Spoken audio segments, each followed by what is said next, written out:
അമർ അക്ബർ ആന്റോണിയുടെ ഒരു ഇൻ്റർവ്യൂവിനിടയ്ക്ക് ആദർശിക്ക പറഞ്ഞ ഒരു ഡയലോഗുണ്ട്. പൃഥ്വിരാജിൻ്റെ അടുത്ത് പോയി കഥ പറയുമ്പോൾ പൃഥ്വിരാജ് പറയുന്നത് ഇത് എത്ര ദിവസത്തിനുള്ളിൽ ഷൂട്ട് തീർക്കാൻ പറ്റുമെന്ന് പറയുമ്പം ഇതൊരു 30 ദിവസം മതി, ഞാൻ ദേമാവലുമ്പത്തൊക്കെ ചെയ്യുന്നതാണ് എന്ന് പറഞ്ഞു. അപ്പം പൃഥ്വിരാജിൻ്റെ ഒരു നോട്ടം ഉണ്ടായിരുന്നു പറയുന്നത്. അപ്പം ആ ഒരു ഡയറക്ഷൻ നാദർഷിക്ക, പിന്നെ അമർ അക്ബർ ആന്റോണി ഗംഭീരമായിട്ട് ചെയ്യുന്നു.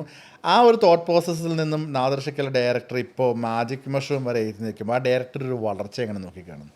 ഈ അങ്ങനെ ടെൻഷൻ വെച്ചിട്ട് വർക്ക് ചെയ്യുന്ന ആളല്ല നമ്മളൊക്കെ. നമ്മൾ റിലാക്സ്ഡ് ആയിട്ട് നമ്മൾ ചെയ്യുന്ന സബ്ജക്റ്റുകൾക്ക് നമ്മൾ മെൻ്റൽ ടെൻഷൻ പറഞ്ഞപ്പോഴാന്ന് പറയുക, ടെൻഷൻ വന്നു കഴിഞ്ഞിട്ടുണ്ടെങ്കിൽ നമുക്ക് വർക്ക് മുന്നോട്ട് പോകില്ല.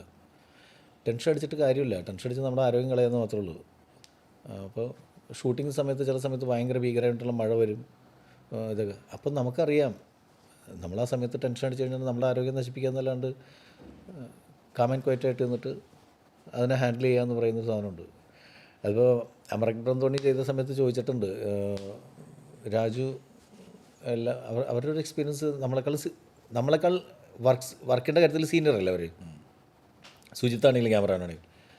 അപ്പം ഞാൻ തമാശക്ക് പറഞ്ഞ കാര്യങ്ങളാണ് ഞാൻ ഈ പറഞ്ഞ, അല്ലാണ്ട് 30 ദിവസം കൊണ്ട് തീർക്കില്ല. മാവേലി കൊമ്പത്ത് 10 ദിവസം കൊണ്ട് 10 പാട്ടും 10 സ്കിറ്റുമാണ് ഷൂട്ട് ചെയ്യണത്, 1 മണിക്കൂർ ഐറ്റം. അപ്പോൾ ഞാൻ വെറുതെ തമാശക്ക് ഞങ്ങൾ പറയേ 10 പാട്ടും 10 1 മണിക്കൂർ കണ്ടൻറ്റ് മാക്സിമം ഞങ്ങൾക്ക് 10 ദിവസം മതി. അപ്പോൾ ഇത് 2.5 മണിക്കൂർ കണ്ടിട്ട് പറഞ്ഞാൽ 30 ദിവസം തന്നെ ഇവർ കളിയാക്കിയതാണ്, അല്ലാണ്ട് സിനിമ ചെയ്യാൻ വേണ്ടിയില്ല. അവന്മാർ ഇങ്ങോട്ട് കളിയാക്കിയതാണ്. ഇക്കാക്ക അപ്പം ഞാൻ പറഞ്ഞു ഇങ്ങനെ ഈ മാവേലി ആകുമ്പോഴത്തേക്ക് എത്ര ദിവസം ഉണ്ടോ ഷൂട്ട് ചെയ്തിരുന്നെന്ന് ചോദിച്ചപ്പോൾ ഞാൻ പറഞ്ഞു 10 ദിവസമാണ് ചോദിച്ചു. അത് എത്ര പാട്ടുണ്ടോ? ഞാൻ പറഞ്ഞു 10 പാട്ടും. 10 പാട്ടും 1 മണിക്കൂർ കണ്ടിട്ട് 10. അപ്പോൾ ഇത് നമുക്ക് 30 ദിവസം പോരെ ചോദിച്ചിട്ട് ഇങ്ങോട്ട് നമ്മൾ ട്രോൾ ചെയ്താണ്. നമ്മൾ പിന്നെ സോങ് എടുക്കാൻ ഹൈദരാബാദിൽ ചെന്നപ്പോൾ 5 ദിവസം കൊണ്ട് 2 സോങ് തീർത്ത് ദിനേശ് മാസ്റ്ററാണ് കൊറിയോഗ്രാഫർ. അപ്പോൾ ഇക്ക ചോദിച്ചാണ് ഇത് കൊള്ളാല്ല, ഇനി 10-20 സീനും കൂടി ഉണ്ട്, അതുകൂടി എന്താ മാസ്റ്ററെ ഏൽപ്പിക്കാം. ഇപ്പം ലാഭമായല്ലോ എന്നൊക്കെ ലാഭമായില്ലോ. ഞാൻ ചോദിച്ചത് ഒരു ഡയറക്ടറുടെ ഒരു വളർച്ച എങ്ങനെ നോക്കുകയാണെന്നുള്ളതാണ്. ഇത്രയും സിനിമകളാകുന്നു, അങ്ങനെ വളർന്നു എന്നുള്ളൊരു തോന്നലൊന്നുമില്ല, ഒരു വളർച്ചയില്ല. ആദ്യത്തെ അമർ അക്ബർ ആന്റോണി എന്ന് പറയുന്ന സിനിമ ചെയ്ത് അതേ പേടിയും അതേ ടെൻഷനും ഇവർക്കറിയാവുന്നതാണ്. ഫസ്റ്റ് പടം ചെയ്യുമ്പോഴാണ് ഞാൻ ഈ പടം ചെയ്തിരിക്കുന്നത്. ഇപ്പോഴും അങ്ങനെ വലിയ വളർച്ചയൊന്നും ഉണ്ടായിട്ടൊന്നും എനിക്ക് തോന്നിയിട്ടില്ല. മാനസികമായിട്ട് ഞാൻ അല്ല, അത് എനിക്ക് ഭയങ്കര നല്ലതാണ്. ഇപ്പം നമ്മൾ സ്റ്റേജ് ഷോയ്ക്ക് കയറുകയാണെങ്കിലും നമ്മൾ സ്ഥിരം ചെയ്യണല്ലേ എന്നുള്ള ഒരു ആറ്റിറ്റ്യൂഡ് ഒരിക്കലും കണ്ടിട്ടില്ല. ആദ്യമായിട്ട് സ്റ്റേജിൽ കയറണ പോലെ ആ ടെൻഷനിലേക്ക് അവിടെ അന്നേരം വയറുവേദനെടുക്കും.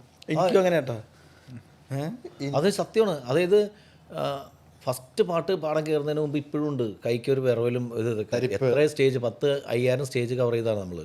പക്ഷേ ഇപ്പോഴും ആദ്യത്തെ പാട്ട് പാടാൻ കയറുമ്പോൾ അപ്പോൾ ചിത്ര ചേച്ചിയും ഞാനും കൂടി വന്നപ്പോൾ UK വിനീത് ശ്രീനിവാസനും ഞാനും ചിത്ര ചേച്ചി കൂടി പോയിരുന്നു. അപ്പോൾ ആ സമയത്ത് ചേച്ചി പറഞ്ഞ് എന്ത് പറ്റിയെന്ന് വെച്ചു. അപ്പോൾ ഞാനിങ്ങനെ ഇങ്ങനെ പ്രയർ കാര്യങ്ങളൊക്കെ ആയിട്ട് ഇങ്ങനെ നിൽക്കുക.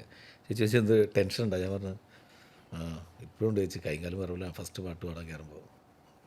ചേച്ചി പറഞ്ഞു അത് നല്ലതാണ്.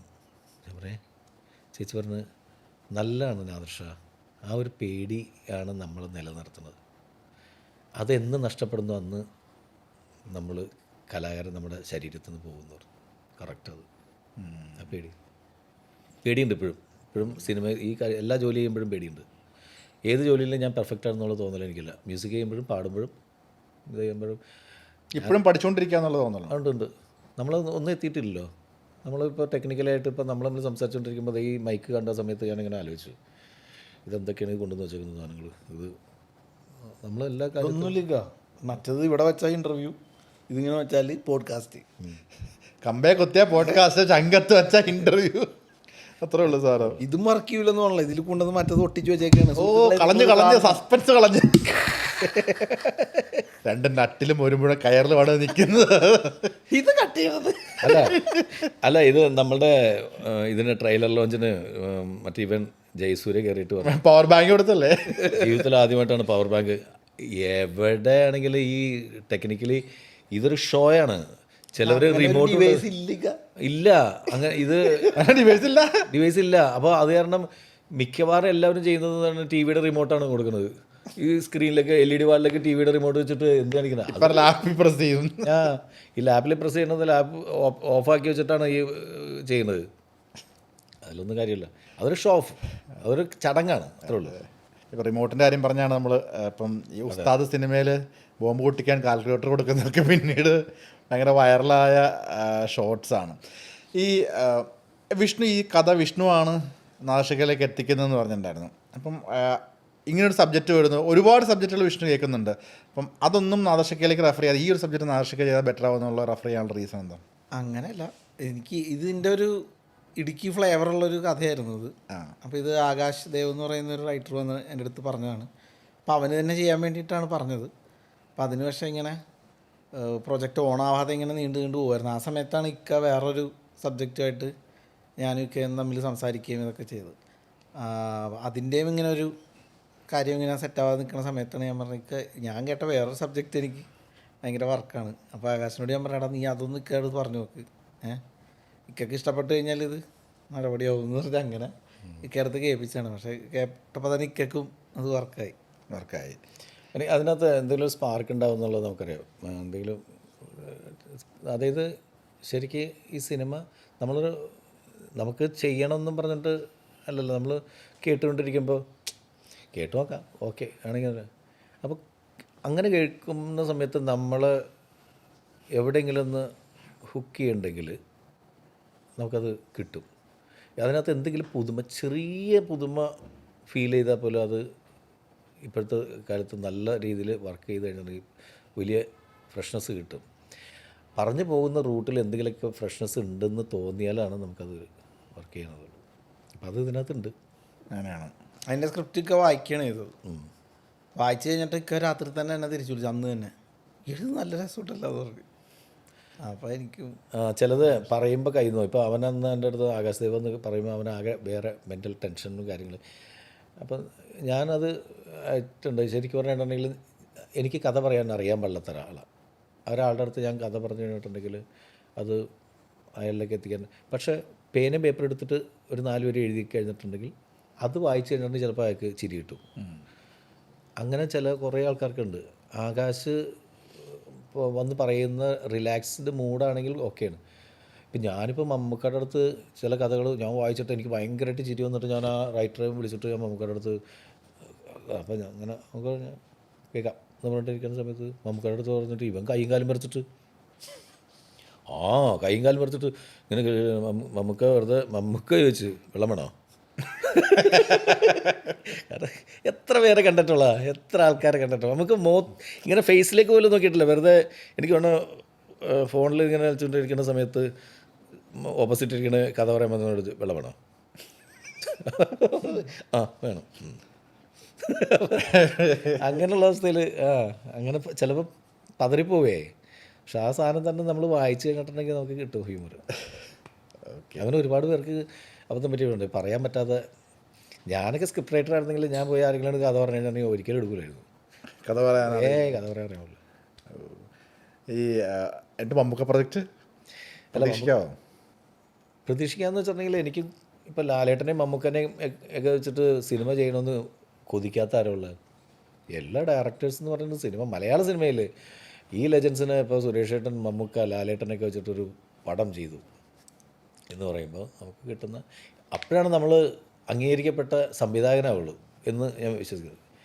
എത്ര വലിയ നല്ല നല്ല സിനിമകൾ ചെയ്ത് ഇങ്ങനെ മുന്നോട്ട് പോയാലും അതൊക്കെ ചെയ്യുമ്പോഴാണ് അടുത്ത പടം മമ്മൂക്കയുടെ, അടുത്ത പടം ലാലേട്ടൻ്റെ, അടുത്ത പടം സുരേഷ് ഏട്ടൻ, അങ്ങനെയൊക്കെ ആ ലൈനപ്പ് നമ്മളൊന്ന് ഈ പറയുന്ന മലയാളികൾ അംഗീകരിക്കണമെങ്കിൽ നമ്മൾ അങ്ങനെ ഒരു ലൈനപ്പ് ഉണ്ടെങ്കിൽ അത് കൊതിയുണ്ട്. അതുമായിട്ടുള്ള ബന്ധപ്പെട്ട സബ്ജക്റ്റുകൾ ഉണ്ടാവുമല്ലോ. ഇത് ലാലേട്ടനെ വെച്ചിട്ട് പ്ലാൻ ചെയ്തിട്ട് എഴുതുക, എന്നിട്ട് ഇവൻ പറയും ഞാൻ അഭിനയിച്ചോട്ടെ നിൽക്കും. അതാണ് പാട്.